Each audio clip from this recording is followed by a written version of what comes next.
sostiene y con potencia sin igual. Su brazo extiende y te defiende en esta lucha contra el mal. Su brazo extiende y te defiende en esta lucha contra el mal. Aleluya, que el Señor les continúe bendiciendo. Vive Cristo. Gloria a Dios. Aleluya, gloria a Dios. Seguimos combatiendo, amén. Y esto pues hasta que suene la trompeta, amén, o hasta que muramos. Muy bien, amados hermanos, aquí pues mi parte, con nosotros nuestro amado Pastor Olman. Gloria a Dios. Gloria al Señor. Dios les bendiga, amados. Que Dios les bendiga mucho más de lo que les ha bendecido en este día. Amén. Vamos a meditar en la palabra del Señor en el libro de San Juan, capítulo 6, versículo 47. Bendito sea nuestro Dios. Aleluya. San Juan capítulo 6, versículo 47, nos dice de la siguiente manera: todos, de cierto os digo, otra vez, de cierto os digo, el que cree en mí tiene vida eterna. Amén. Vamos a orar. Padre, en el nombre de Jesús, Señor, te damos gracias por todas tus bendiciones que tú nos has dado en este día. Ahora vamos a escuchar y aprender de tu palabra. Pedimos la asistencia, Dios mío, del Espíritu Santo, sin la cual nada podemos hacer.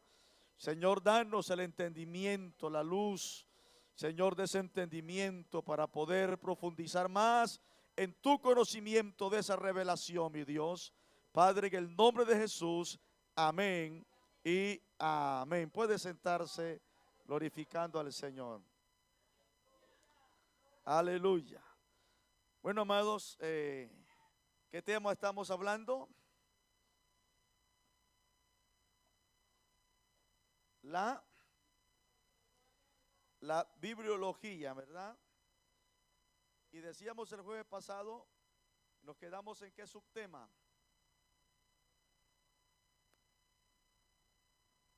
En el método gramatical. Gloria al Señor. Habían varios métodos, ¿verdad? Estaba el método literal, dogmático, ¿qué más?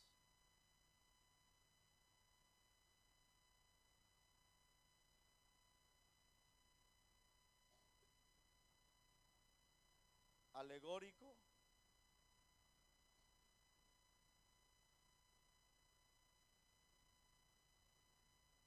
Amén.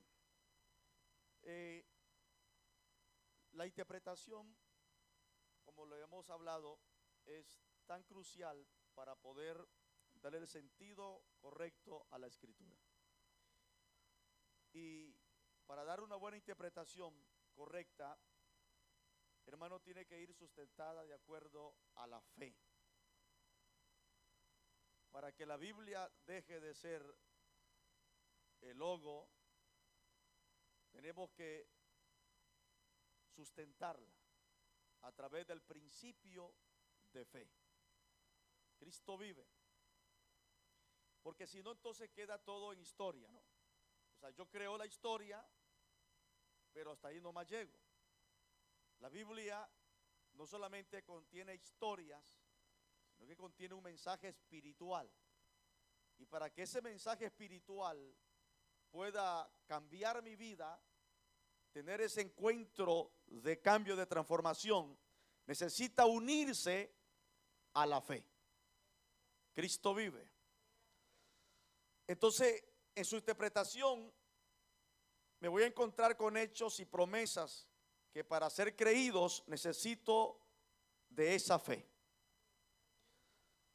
Si no, vamos a entrar como entró Tomás, ¿no? Tomás lo que dijo fue, cuando se le dio la noticia, Jesús ha resucitado. y lo hemos visto. ¿Y qué fue la expresión de Tomás?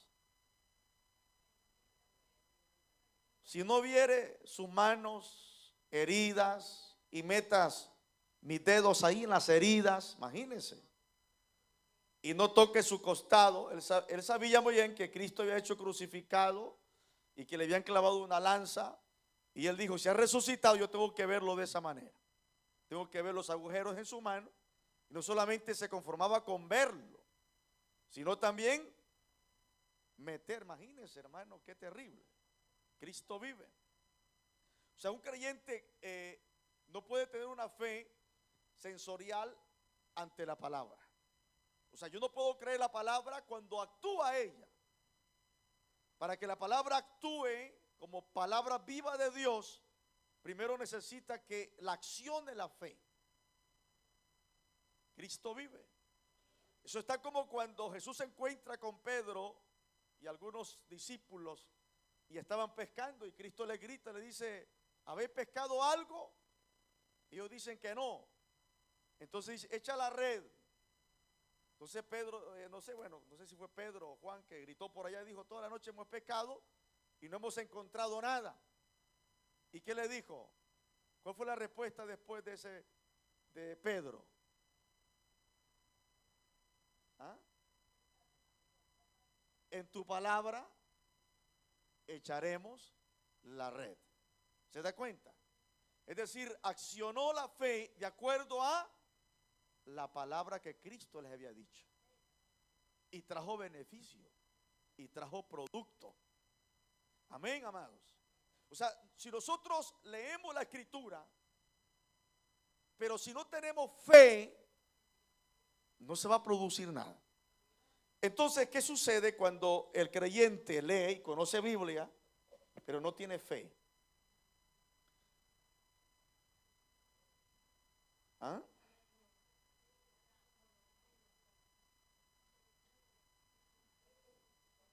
Resulta de que el creyente se vuelve un cabezón.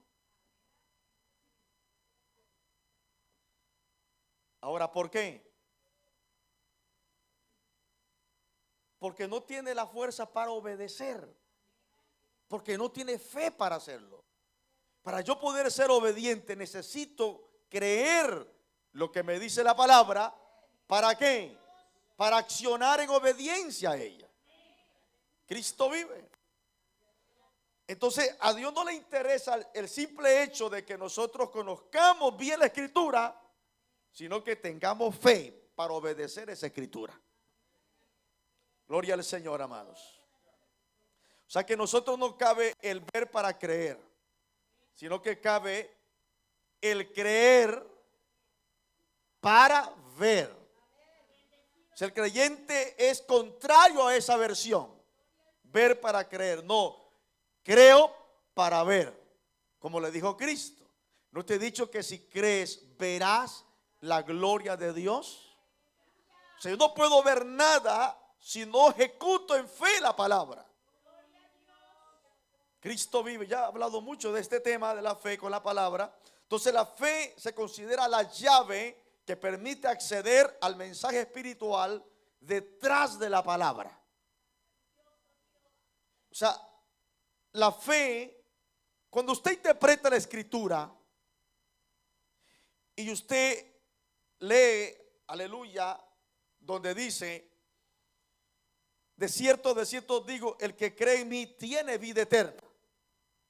O sea, si usted la lee como una versión de Cristo, un concepto de Jesús, una expresión de Cristo, pues vamos a quedarnos solamente en el conocimiento de, bueno, Cristo dijo que si que se cree en Él, pues es salvo. Pero ahora la pregunta es, ¿tengo la fe para creer que yo soy salvo? Yo puedo creer lo que dijo Cristo ahí, que el que cree en Él será salvo. Pero el producto de esa palabra, cuando se acciona en fe, es yo soy salvo, porque Cristo dijo que el que cree en Él será salvo. ¿Me entiende, hermano?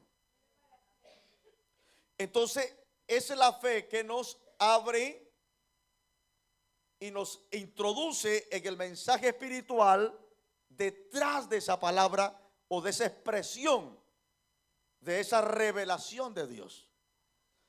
O sea, la fe nos abre la perspectiva espiritual de la Escritura. La fe te introduce a esa verdad, te mete esa verdad y tú la consideras como verdad de Dios. Es como cuando uno, aleluya, lee lo que dijo Pablo, ¿no? Dijo Pablo, asido estoy de la palabra de verdad. Y cuando Pablo usa esa palabra asido, es una palabra que significa estoy tomado, estoy agarrado de la palabra de Cristo. Gloria al Señor. Hermano, cuando un creyente no cree, mire hermano, usted le puede mostrar todas las evidencias de Dios, pero nunca va a haber cambio. Y tampoco va a haber la mano de Dios. La va a ver en berenjena, la va a ver en Ananía, la va a ver en Zafira. Dice, ¿por qué Zafira ha prosperado? ¿Por qué Ananía ha cambiado? ¿Y por qué berenjena? Dios ha hecho cosas maravillosas y en mí no veo nada. No se produce nada. Porque resulta de que berenjena le está creyendo la palabra de Dios. La está poniendo en práctica. Gloria al Señor. Y él lo dijo, mi palabra no volverá a mí vacía, sino que va a ser lo por la cual yo la envié. O sea que si yo creo que el Señor, aleluya, es mi libertador, Dios me va a libertar con su palabra. Si yo creo que Dios es mi proveedor, yo voy a ver la provisión de Dios a través de esa palabra. Si Dios dijo, serás salvo tú y toda tu casa, yo voy a creer que Dios va a salvar mi familia y mi casa. Y si yo me mantengo, hermano, en esa promesa con fe, asido de ella, yo voy a ver que en cualquier momento Dios va a responder lo que Él ha dicho. O sea, esto es cuando la interpretación va de acuerdo a la fe correcta de la palabra. Gloria al Señor. Está bastante, tiene mucho brillo, no sé cómo le llaman eso. Suena muy. Entonces vemos que la interpretación bíblica, creo que era un poquito debajo. La interpretación bíblica va más allá de la simple comprensión literaria. Su mensaje es atemporal, es decir, que está fuera del tiempo. Su mensaje es, hermano, atemporal. Trasciende las épocas. No pasa de moda. Mantiene su vigencia y mantiene su estilo de pensar Dios a pesar de los años.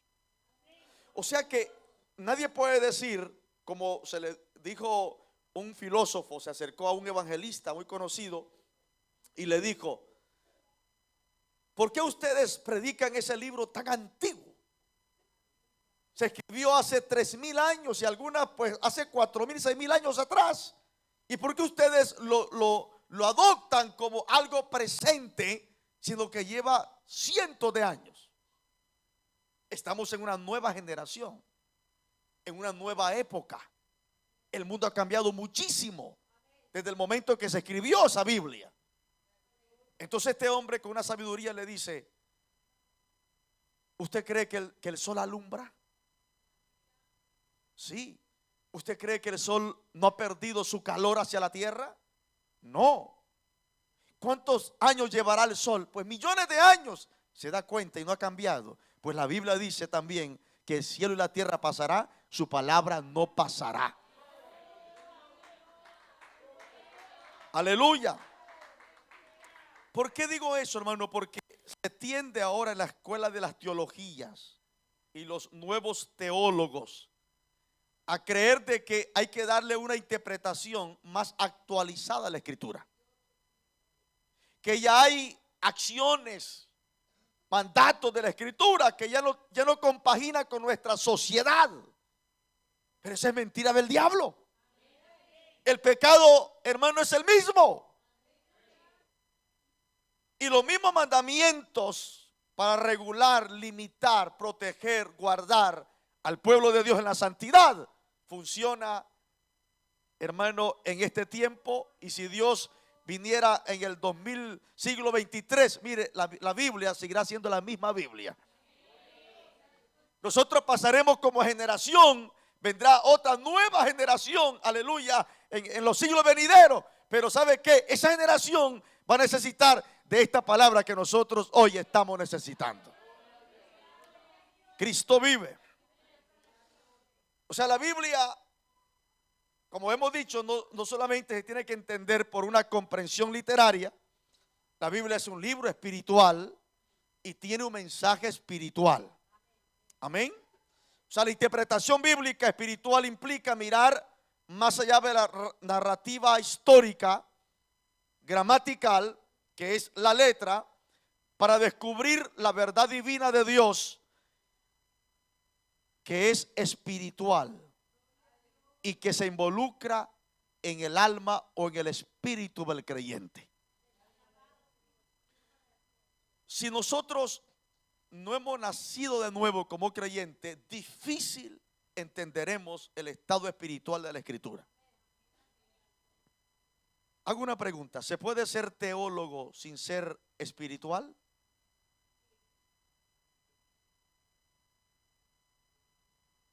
Claro que sí. Ahora, ¿se puede ser espiritual sin entender las Escrituras?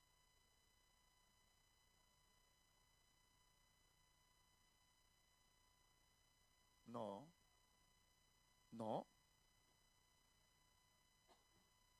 no se puede. ¿Por qué? Bueno, lo dijo Pablo, ¿no? ¿Dónde lo dijo Pablo? ¿Ah? Pero no el Pablo el juguetón, Pablo el apóstol. Pablo dijo que para el hombre natural las cosas espirituales son locura. Que hay que discernirse espiritualmente. Y Cristo dijo: las palabras que yo os he hablado son vida, son espíritu y son vida. Y Pablo también dice: y el espíritu acomoda lo espiritual a lo espiritual. O sea que es fundamental para el beneficio, la nutrición de la Escritura, el poder ser espiritual. Gloria al Señor. La persona que es espiritual y cuando escucha o escudriña la Escritura, hermano, se alimenta, se goza. Amén. Se fortalece. Pero la gente que no, abre la Biblia, a los 5 minutos está durmiendo. Se llama terapia del sueño. ¿Ah? ¿Por qué? Porque no tiene ese nutriente espiritual. Hay veces que, porque no conoce la Escritura y se le hace aburrido, y ¿cómo es? Aburrimiento produce sueño. Pero cuando uno, hermano, se mete en la Escritura, uno puede pasar ahí horas completas. Y uno dice: pero mira cómo qué bonito este verso, qué maravilloso. Pero también, esto también lo dice en el libro tal, y voy para el libro tal.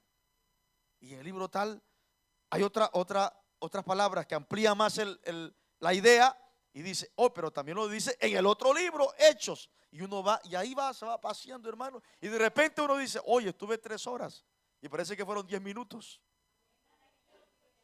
Es la riqueza de la palabra, amén. Entonces, mientras la lectura literal se enfoca en lo que dice el texto, la interpretación espiritual se enfoca en cómo ese texto revela a Dios y cómo va a transformar mi vida hoy.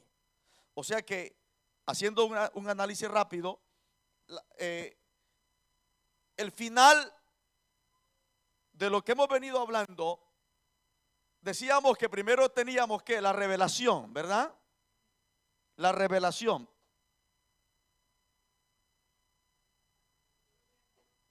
La revelación que sería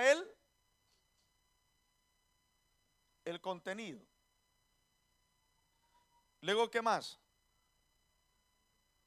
La luz, ¿no? La luz que sería el entendimiento del contenido que es la revelación. Si no tenemos entendimiento de la revelación, hermano, no la vamos a entender, como dice la palabra. No la vamos a comprender. Luego que tenemos el entendimiento, ¿qué más decíamos?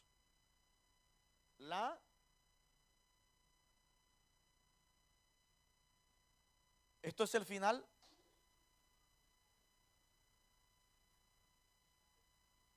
Luego la aplicación.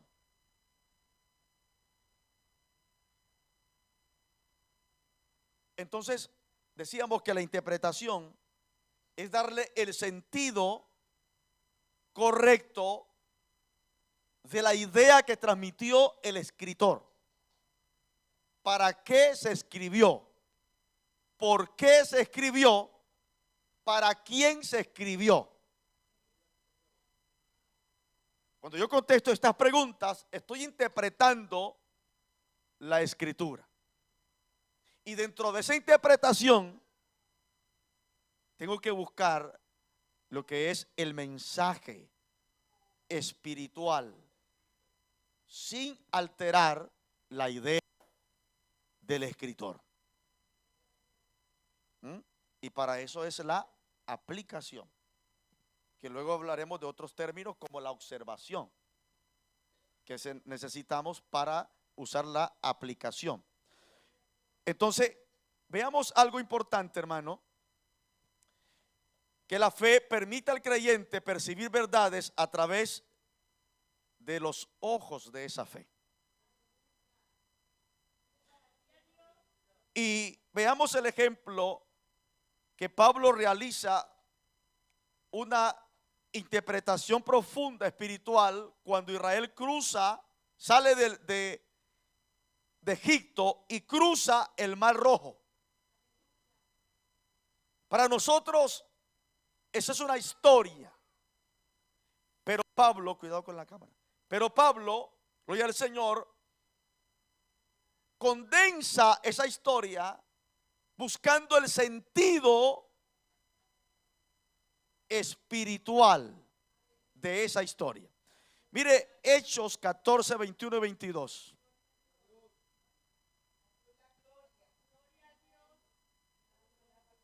Gloria a Cristo. Y dice, y extendió Moisés su mano sobre el mar, e hizo Jehová que el mar se retirase por un viento recio oriental toda aquella noche. Y volvió el mar en seco y las aguas quedaron divididas.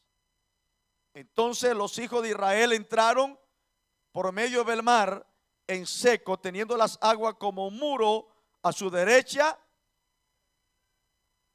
¿No tienen los versos? Y a su izquierda.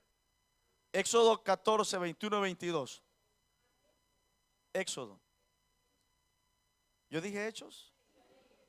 Hechos de la Biblia. Aleluya. Éxodo 14, 21 y 22. Entonces vemos ahí cómo Dios abre el mar y el pueblo entra en seco, teniendo, dice, las aguas como muro a su derecha y a su izquierda. Hasta ahí nosotros leemos, y es una historia formidable de fe, milagro extraordinario de Dios. Amén. Ahora, pero veamos que Pablo no lo está viendo como un simple hecho, como un simple milagro de Dios. Pablo en 1 Corintios 10, mire cómo lo examina. Primera de Corintios 10, del 1 al 4, dice: porque no quiero, hermanos, que ignoréis que nuestros padres todos estuvieron bajo la nube y todos pasaron el mar. Y todos en Moisés fueron bautizados en la nube y en el mar. ¿Se da cuenta? Y el 3 dice: y todos comieron el mismo alimento espiritual y todos bebieron la misma bebida espiritual, porque bebían de la roca espiritual que los seguía. ¿Y qué dice? Y la roca era Cristo. O sea, lo que Pablo está es interpretando el sentido espiritual del hecho histórico que pasó en el Jordán.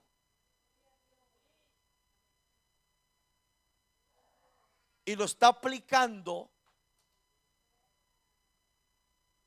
en la actualidad. Entonces lo que hace él es una comprensión literal histórica. El pueblo cruza, luego una interpretación espiritual, donde el éxodo representa la liberación de la esclavitud del ser humano a través de Jesucristo. Pero también es aplicable cuando dice fueron bautizados, y da a entender que cuando el creyente ha sido sumergido en Cristo, ha sido dotado de Cristo. Amén. Entonces el pueblo sale de la esclavitud y sale rumbo a la tierra prometida. Ya no es esclavo, ya pasó esa etapa.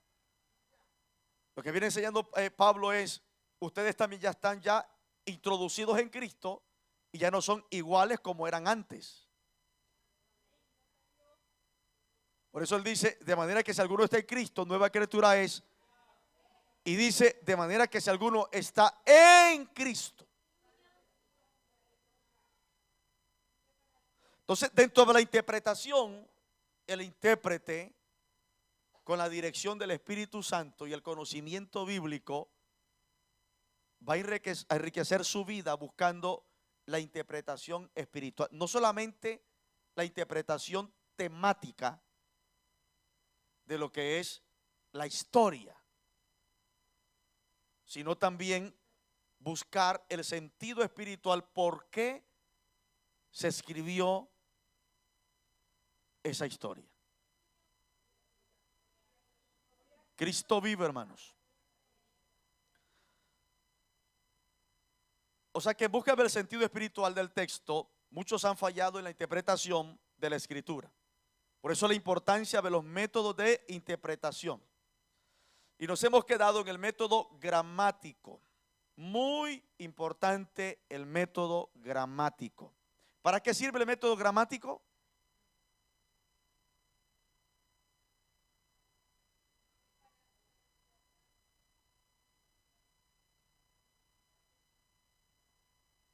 Primero sirve para guardar de la subjetividad del intérprete. Es decir, de no colocarle ideas, conceptos al texto. Es que yo pienso, es que yo considero, posiblemente el escritor quería decir esto. No, cuidado, cuidado con eso, porque podemos adulterar. Y Pablo dijo: no andamos adulterando la palabra, ni andamos ni quitándola ni poniéndole. Hermano, tenemos que ser bien responsables en las escrituras y verla como la revelación de Dios. Si no puedo tomar, hermano, la Biblia tan fácilmente y hacerme ahí una doctrina y un cóctel de situaciones donde Dios no ha dicho nada, mucho menos creer algo y quererlo aplicar. Gloria al Señor. Agarre la hermana, por favor. Aleluya. Implica también adoptar un enfoque objetivo y analítico, centrándose en los hechos y en los elementos del escritor. Y así se va a evitar opiniones, prejuicios o alguna interpretación distorsionada del mensaje original. O sea, la parte gramatical nos va a condicionar, enfocarnos en el objetivo analítico. Gloria al Señor. Que está dentro de los hechos históricos o de la idea del escritor. O sea, una de las riquezas de la gramática es que te permite profundizar la idea del texto. ¿Qué dije?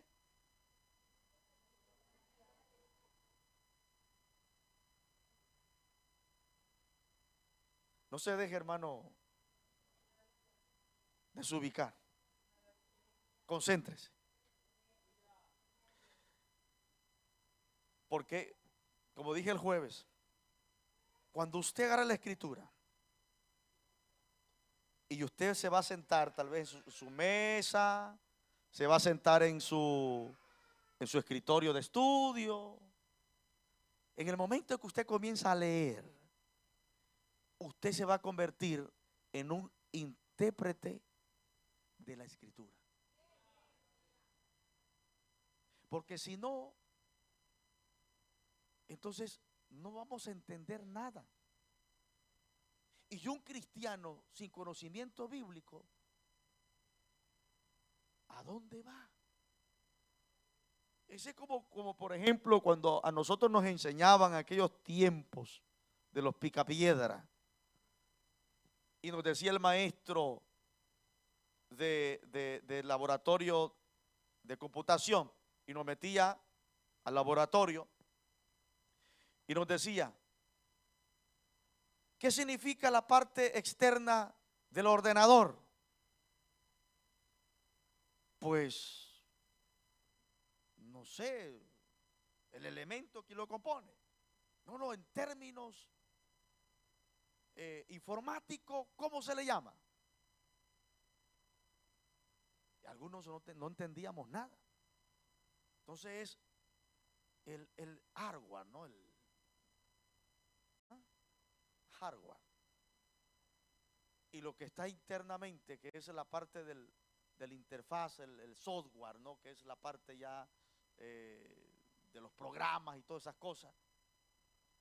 Pero imagínense que si yo le pregunto a alguien de aquí, ¿qué significa los códigos binarios? Hermano, ¿qué significan los códigos binarios?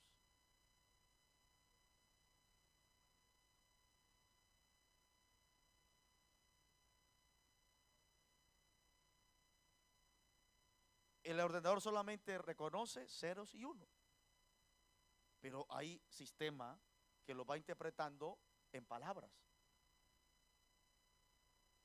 ¿Por qué le pregunté al hermano? Porque el hermano es programador y él sabe. ¿Ah? Entonces, él conoce el tema y lo maneja bien y tiene ideas claras de lo que significa eso. Entonces, un creyente que no conoce Biblia, no conoce la temática de su cristianismo y está sumergido en una ignorancia que cualquiera que venga con supuesta interpretación bíblica se la va a creer. Pero el que conoce la Biblia, el que ha profundizado la Biblia y tiene una buena interpretación de ella, mire hermano, nadie lo va a mover de ahí. Por eso Pablo decía, oye, hasta puede venir un ángel y les da un evangelio diferente al que yo les he enseñado, es un anatema. Él estaba seguro que lo que él les había entregado venía directamente del Señor. Y ese era el evangelio correcto, verdadero, no el falso, el verdadero. Entonces el creyente, hermano, tenemos que profundizar dentro de esos parámetros de la Escritura. Esto para mí, hermano, en su momento ganó un alto valor de poder empaparme. Yo siempre digo, o sea, yo soy creyente, yo necesito entender, yo vivo por esto y esto es mi futuro para mí. Porque aquí está mi salvación.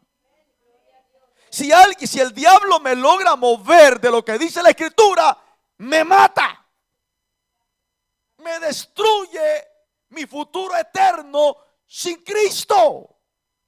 Yo necesito defender lo que yo creo, y la única forma de hacerlo no es gritando, es creyendo. Por eso el creyente tiene que esmerarse, hermano, en poder entender la palabra. Yo siempre en el transcurso de la semana, gloria al Señor, siempre hago mis estudios, mis devocionales, y hago también el estudio pues que me pertenece como pastor los jueves, los domingos, pero yo en ningún momento hago los estudios para enseñárselos a usted exclusivamente. Yo no pienso en eso. Yo pienso, quiero aprender qué me enseña la palabra. Y yo sé muy bien que si la palabra me habló a mí, me ministró, no va a ser un mensaje que caerá en el vacío. Porque si primero no me habla a mí, tampoco le va a hablar al pueblo de Dios. Entonces, con el sentido de esto se puede escudriñar la palabra del Señor. Ahora, veamos. Como sabemos, la Biblia en la parte gramatical, como todo idioma, tiene sus verbos y tiene sus sinónimos. Bueno, tiene una serie de reglas gramaticales.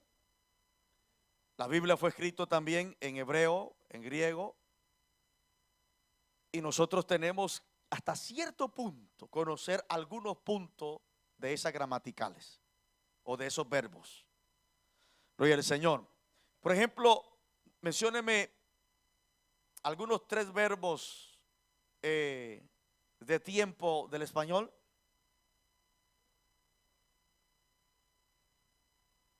Los tiempos verbales del español: pasado, presente. Algunas conjugaciones.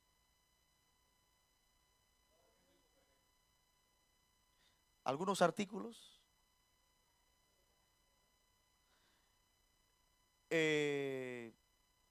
Bueno, dejémoslo hasta ahí. Entonces, estos tiempos nosotros los usamos, aunque muchas veces no sepamos en qué momento se usan. Pero el hecho de que yo los use de manera ya, porque tengo frases, aunque no sea un maestro de español, pero yo lo uso. Amén. Y entre lo que cabe, pues me defiendo, ¿no? Ahora, esto es el sentido que quiero transmitir en la parte gramatical también de la Escritura. O sea, no necesitamos ser unos grandes exégetas de la palabra o de los idiomas griegos o del hebreo para poder conocer la palabra de Dios, porque tenemos una gran ventaja. No la tenemos en el griego ni la tenemos en el hebreo. La tenemos ya traducida al español. Y hermano, y en la interpretación, la gramática es fundamental conocer algunos puntos de los verbos españoles.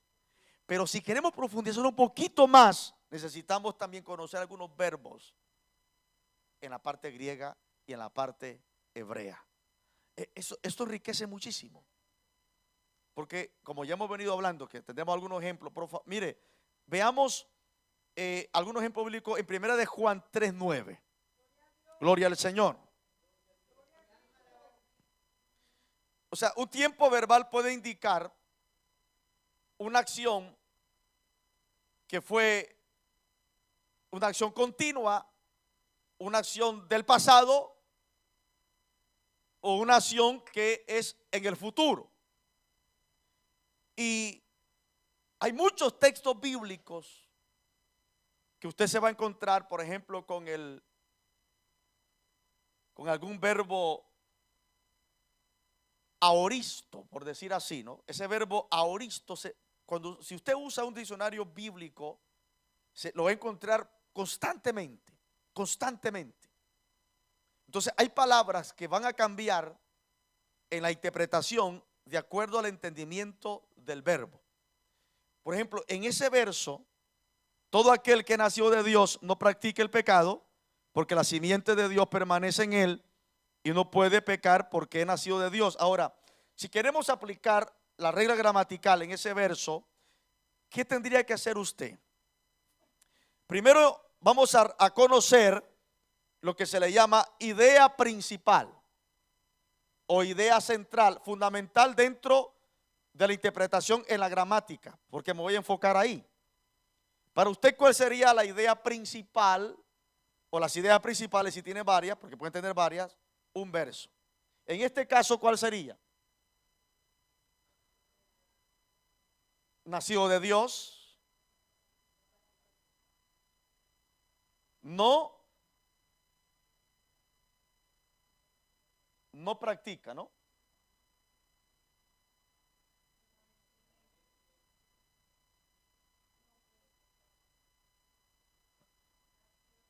Nació de Dios, no practica el pecado. Simiente de Dios. Mire, si yo solamente paso este verso, que muchas veces en algunas prédicas normalmente se hace así, ¿no? Yo leo, y todo aquel que practica, que es nacido de Dios, no practica el pecado porque la simiente de Dios permanece en él y no puede pecar porque es nacido de Dios. ¿Se da cuenta? Ya lo leí. Entonces, ¿qué estoy esperando? Explícamelo. Interprétamelo. Enséñame, ¿qué dice? Para eso es el predicador. Para explicar. Porque para leer, pues yo puedo leer un montón de versos y los leo y ya está. Pero no, lo que el predicador quiere es enseñar, transmitir esa enseñanza que está ahí plasmada, dársela al pueblo. Entonces, ahí tenemos una idea principal. Viene hablando acerca del pecado. Que el que es nacido de Dios no practica el pecado. Entonces nos vamos a centrar ahí, no practica el pecado. Entonces, para usted, ¿qué significa esa palabra? No practica el pecado, el que nació de Dios.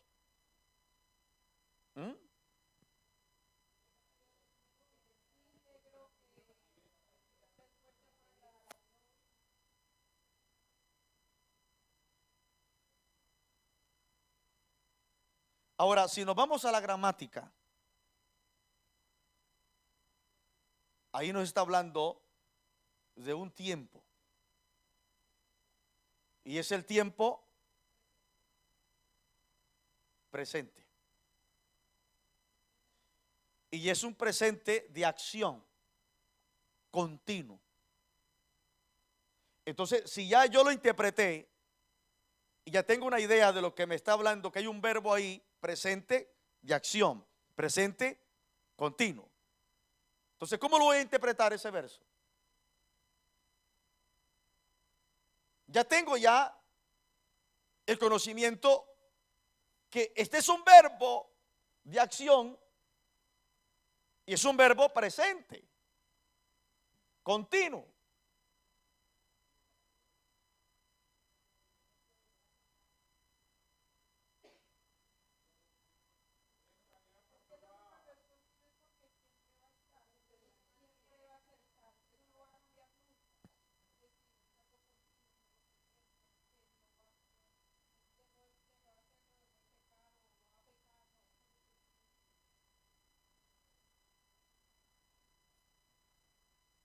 El que nació de Dios no practica el pecado.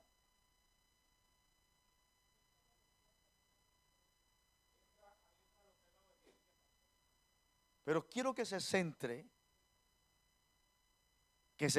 en esa frase, no practica el pecado. ¿Ah?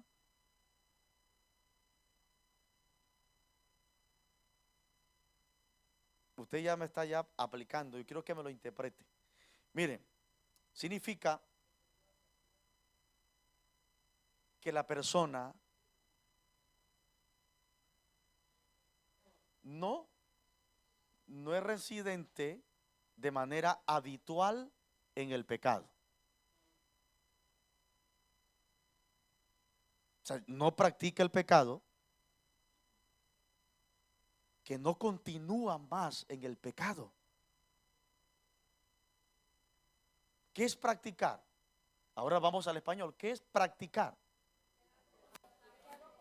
Hacer algo continuo donde yo me recreo, algo que ya para mí es un hecho habitual, constante. Entonces lo que significa aquí, el que ha nacido de Dios ya no habitúa en el pecado, ya no lo comete constantemente. Escuche, no está diciendo no peca, que ese otro verbo diferente. Porque ¿quién no peca aquí?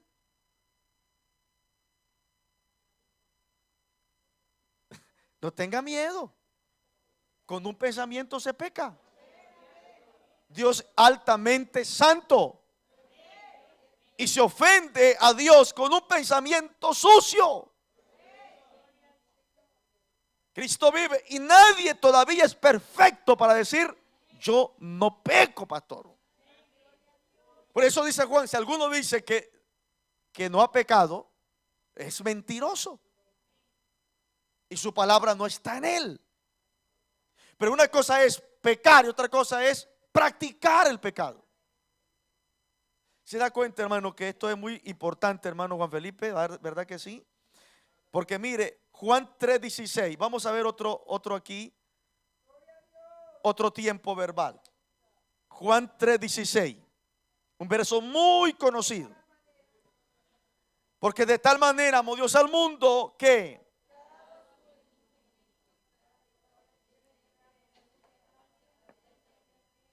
si usted quiere explicar ese verso, ¿dónde sería la idea principal? ¿Ah? El amor.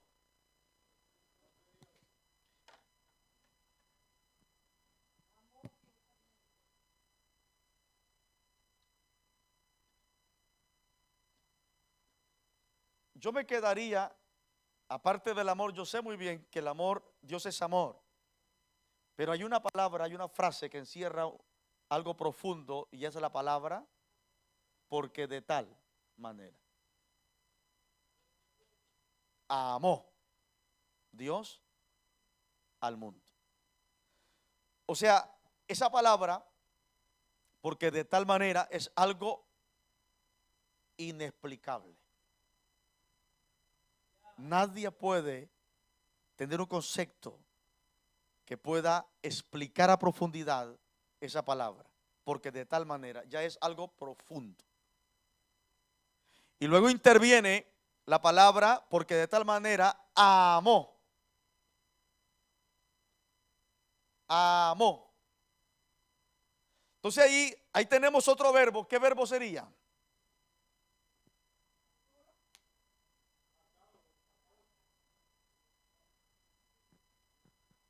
Amó. Si lo aplicamos en el español, ¿cuál sería? Pasado, ¿no? Pasado. Y ya está. Bueno, Dios me amó, me amará hoy. Todavía me seguirá amando. Mira que eso fue ya hace 3000 años atrás. ¿Será que bajaría el nivel de amor que me tuvo en aquel tiempo que entregó a su hijo? Si lo usamos en el español, crearían varias dudas, ¿no? Pero cuando lo llevamos al tiempo verbal, donde fue escrito del griego, es muy diferente. ¿Por qué? Porque es un verbo, acción puntual, pasada, pero que describe una acción como un todo, sin importar la duración del tiempo. O sea que lo que nos está diciendo es que la acción de amar de Dios dentro de ese verbo fue pasada, sigue siendo presente y también se acciona hacia el futuro. La misma intensidad que Él entregó a su Hijo por amor, esa misma intensidad la mantiene el día de hoy hacia nosotros también. O sea que es algo hermosísimo cuando escudriñamos los verbos, porque nos da un sentido más profundo de la idea del escritor. Alabado sea nuestro Dios. Veamos Juan 6:47, que creo que este ya lo hemos analizado también. Juan 6:47. De cierto os digo, el que cree en mí tiene vida eterna. Aquí hay una conjugación, un verbo conjugado. Es un verbo, es una palabra que indica también una acción, y la palabra de la idea principal es tiene. El que cree tiene. O sea, es un tiempo presente progresivo. O sea, ¿usted aceptó? ¿Cuánto tiempo aceptó usted al Señor, hermana Nubia? ¿Hace cuánto tiempo? 30 años. ¿Usted cree que todavía sigue siendo salva? Sin dudarlo, ¿verdad que sí? Amén. ¿Por qué? Porque acciona en un verbo progresivo. ¿Por qué sería progresivo o de acción? Que es un verbo que siempre se mantiene en ejecución. No se va a quedar atrás porque no es pasado, es continuo. Si yo acepté a Cristo hace 10 años, todavía mantengo esa salvación. Porque la promesa tiene vida eterna. Gloria a Cristo, hermanos. Entonces la gramática nos ayuda a ver el significado de las palabras. Por ejemplo, en la tarea que dejamos en Efesios 5:18. Efesios 5:18. Ahí nos dice Pablo: no os embriaguéis con vino, en lo cual hay, antes bien, sed lleno del Espíritu. ¿Dónde se enfocó usted en ese verso? ¿Ah? Se enfocó usted, no nos podemos embriagar con vino. Antes bien. ¿Qué más? ¿Dónde se enfocó? ¿Quién más se enfocó en otro lado? Ser lleno del Espíritu. Veamos entonces ahí la palabra lleno. Yo me hubiera enfocado en la palabra lleno, porque esa es la idea que nos quiere transmitir, y hace una comparación entre el efecto del vino y el efecto del Espíritu Santo en un creyente cuando está lleno. Cuando está lleno. Entonces la idea principal es lleno, porque la orden es sed lleno. Entonces vamos a ver en la parte gramática. En el hebreo tiene 3 significados. Ya no vamos a hablar del tiempo, vamos a hablar ahora del significado de las palabras. Y en el Antiguo Testamento, en el hebreo, está la palabra vo. Y en Ezequiel 2:2, mire que nos dice: mientras él me hablaba, el Espíritu entró en mí y me puso en pie, y oí al que hablaba conmigo.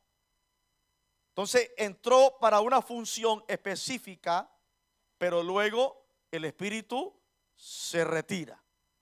Dice: el Espíritu entró en mí. Entonces esa palabra donde el Espíritu entró en mí resulta diferente a donde Pablo dice sé lleno. Está hablando que el Espíritu Santo entre en ustedes y los llene.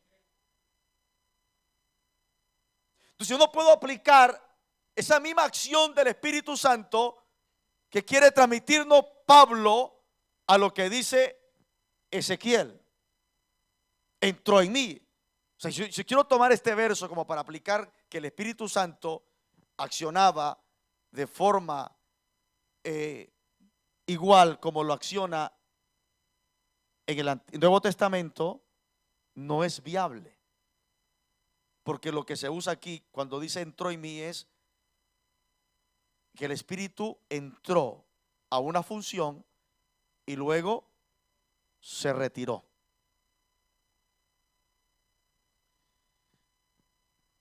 Veamos en 1 de Samuel 10:6. El Espíritu vino sobre Saúl y este profetizó. Mire que dice que no entró como pasó en Ezequiel. Usa otro término y es salab. Salab. El Espíritu vino sobre Saúl y este profetizó. Lo que está haciendo es, el salá es cubrir. En el español es cubrir. Lo cubrió. En otras palabras, vemos a Saúl aquí y Dios quiere hacer algo con él. Entonces el Espíritu Santo viene y lo que hace es envolverlo. Le da una capacitación. Acuérdense que Jesús habla en Juan y dice: el Espíritu que está en vosotros y con vosotros. Con es diferente a en. Con es al lado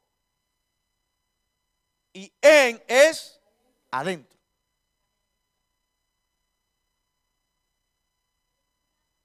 Cristo vive.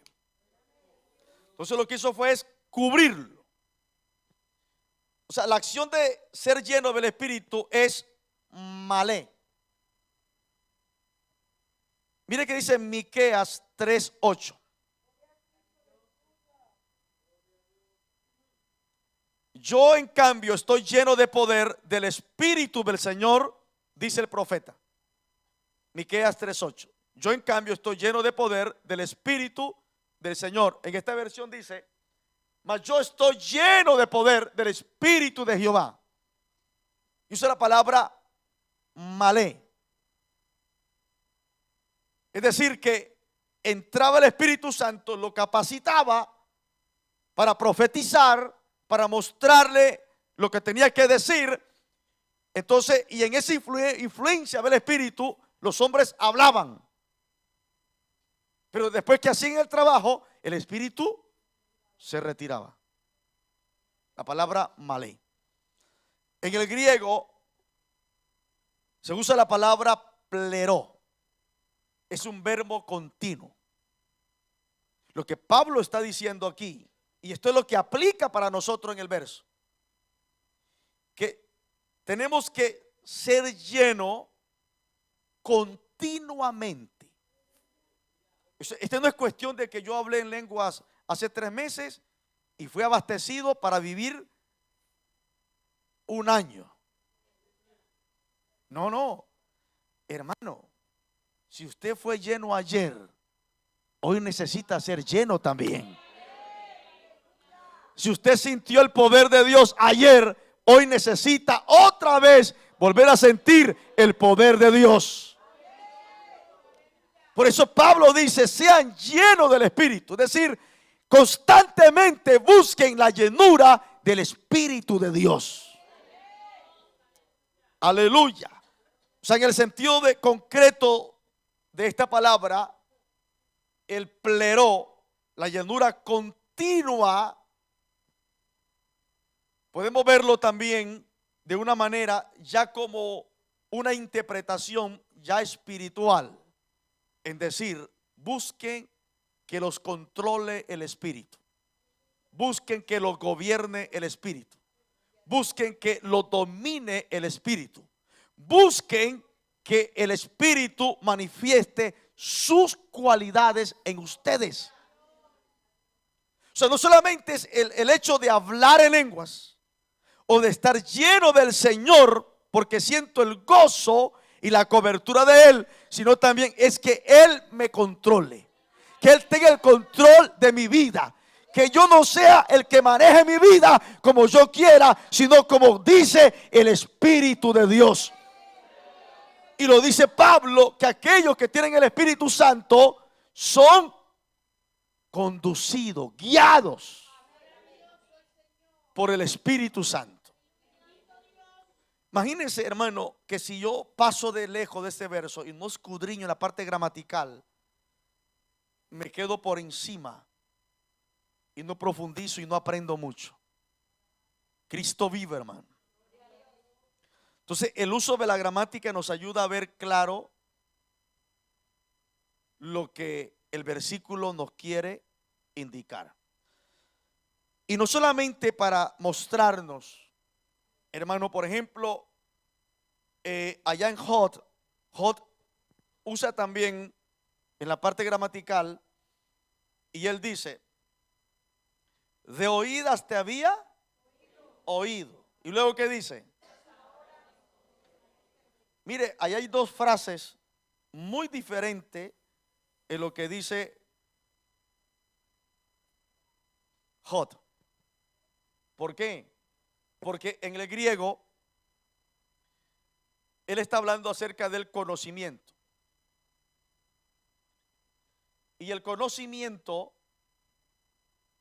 en el griego es muy diferente en palabras o en términos al español, porque maneja dos términos. Tenemos el conocimiento oída,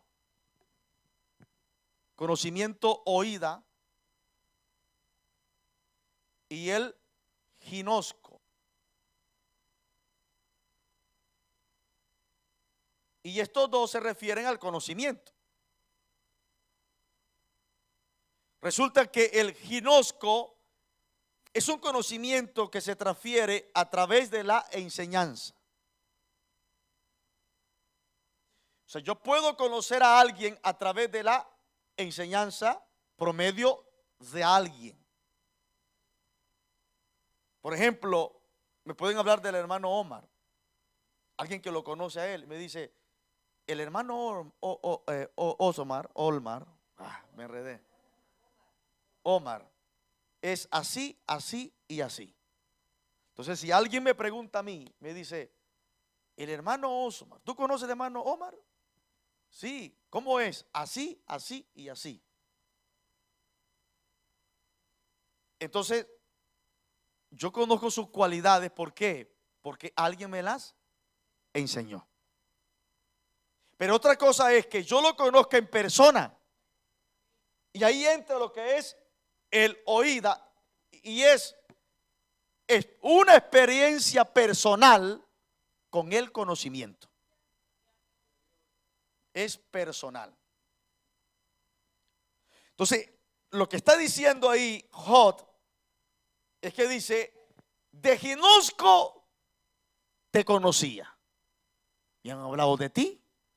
Conocía muchas cosas. Por eso más abajito él dice ahí: yo hablaba de ti cosas que no entendía. O sea, me la habían enseñado, me la habían dicho, yo las hablaba, las repetía, aunque mi conocimiento me costaba creer que era eso en realidad, pero no las entendía. Pero luego dice: la oída, tengo una experiencia contigo, mas ahora mis ojos te ven. Hermano, y cuando uno entra a la experiencia, entramos a lo que dijo Hod: por tanto me aborrezco y me arrepiento. Entramos a una convicción real, a una cercanía con Él, algo vivido. Es una experiencia de amistad vivida con Él. Y nadie puede cambiarte lo que Él te ha mostrado, te ha dicho, te ha contemplado. Su realidad nadie te la puede quitar, venga lo que venga. Por eso Job dijo: yo sé que mi Redentor vive. Yo lo entiendo porque yo comprendo que Él es verdadero y es real. Aleluya. Entonces, ¿por qué nos ayuda esto, no? Nos ayuda la gramática a profundizar sobre estos puntos, a evaluar dónde estoy, en el ginosco o en la oída. ¿Conozco a Dios yo por una experiencia personal? ¿Por una intimidad que tengo con Él? ¿O porque me lo han enseñado y yo lo repito como loro porque me lo enseñaron, pero sin ninguna convicción interna, sin una realidad interna? Pues Dios quiere que lleguemos a la oída. Amén. Hermano, y cuando uno tiene la oída, el conocimiento de experiencia, hermano, eso es hermosísimo para nosotros como cristianos. Póngase sobre sus pies, amado. Seguiremos más adelante con este tema. Alabado sea Cristo. ¿Hay alguna pregunta? ¿Todo quedó claro? Vamos a meditar, a orar un momentico, hermano. Tenemos unos cuantos minutitos. Hable con Dios. Dígale al Señor: yo quiero, Dios mío, profundizar más en ti. Yo quiero ir más allá, Señor, de lo que puedo leer en historia, en concepto de tu palabra. Quiero que esa revelación salte a mi espíritu. Nos ayuda un momento en el piano, gloria al Señor, Daniela. Señor, en el nombre de Jesús.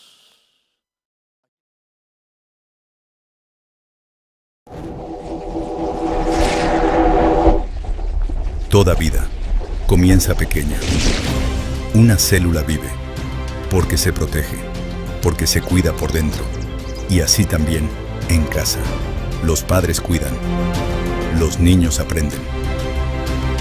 Y desde pequeños se les enseña a creer. Una célula sola resiste, pero unida a otras se vuelve tejido. Y el tejido se vuelve cuerpo. Cuando hogares se unen, nace una comunidad viva. Se cuidan, se enseñan, se sostienen. Y así se forma una iglesia sólida. Un solo cuerpo, con un mismo propósito.